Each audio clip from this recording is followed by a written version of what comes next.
Assalamualaikum warahmatullahi wabarakatuh. Memperkenalkan, nama saya Muhammad Zaidan dari Informatika 1. Kali ini saya akan menjelaskan apa itu UML dan apa itu diagram deployment. Pertama-tama saya memperkenalkan diri, sebelumnya tadi Muhammad Zaidan dari Informatika A1. Kita mulai ke penjelasan yang pertama. Apa itu UML?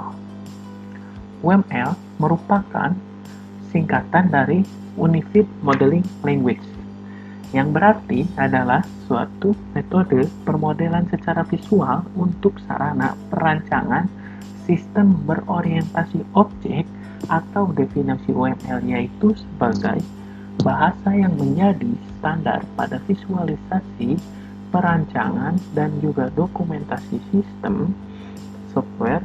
Saat ini UML juga menjadi bahasa standar dalam penulisan blueprint software, yaitu standarnya pada perancangan UML ini yaitu saat ini menjadi bahasa standar dalam pembahasan blueprint ini.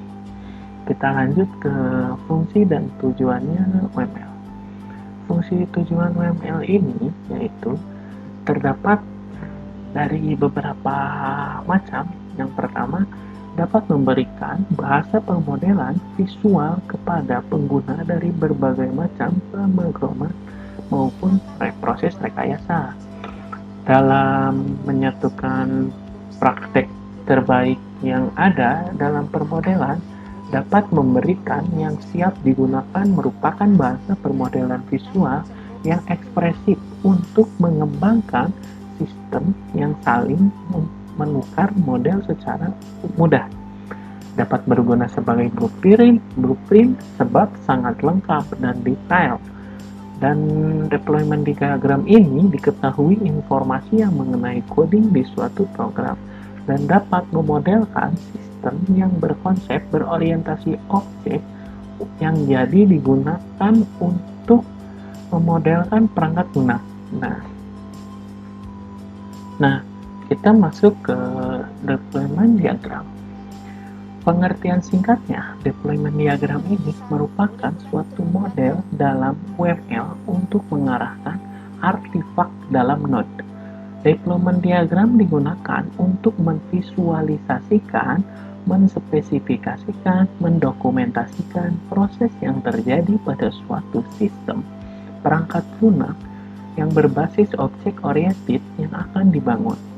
Dan fungsi yang terdapat di deployment diagram yaitu menunjukkan di mana setiap komponen perangkat keras perangkat lunak diinstal atau ditempatkan dalam setiap node, dan menunjukkan hubungan komunikasi antara komponen perangkat keras dan serta menunjukkan struktur dari sistem runtime.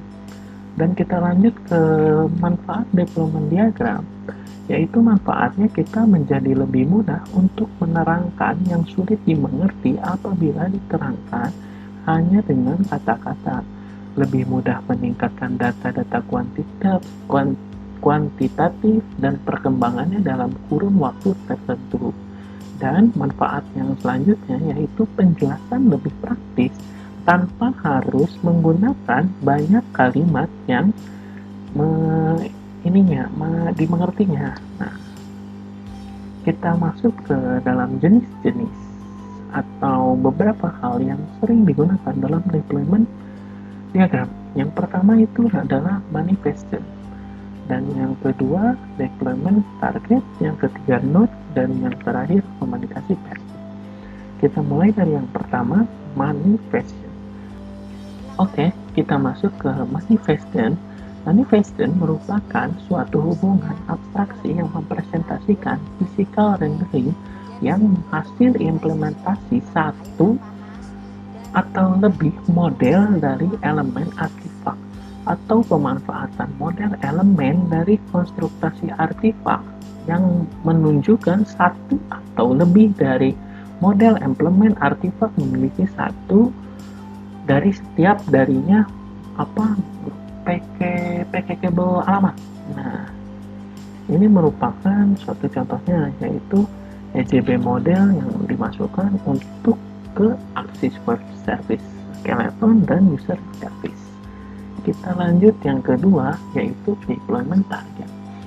Deployment target merupakan artefak yang dikerahkan untuk deployment target yang dilokasikan, yang telah dilokasikan dan telah digerakkan untuk mencapai target notation sendiri, tapi melihat notation itu untuk sublevel. Jadi sublevel jadinya tidak tertentu gitu.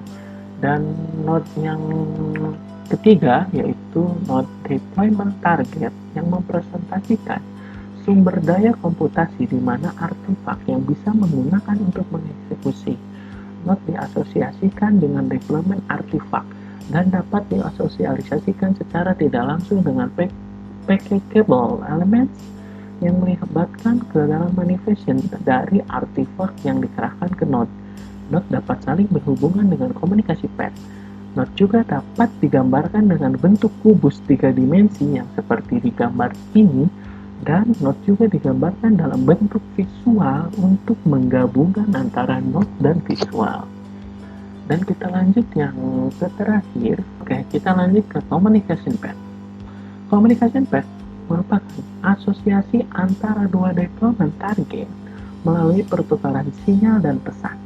Komunikasi pad ini digambarkan dengan bentuk garis utuh yang menghubungkan antara dua node jenis, yaitu yang dimodelkan dapat ditampilkan dengan style autopit yang tepat saat deployment targetnya adalah eksekusi every month. Komunikasi pad akan mempresentasikan beberapa protokol yang seperti digambar, dari melalui device to fire, yaitu servernya ke aplikasi server, dan kita masuk ke aplikasi servernya lagi. Begitu mungkin pengertian dan penjelasan deployment target dan OML dari saya, Muhammad. Kurang lebihnya mohon maaf. Assalamualaikum warahmatullahi wabarakatuh. Dadah.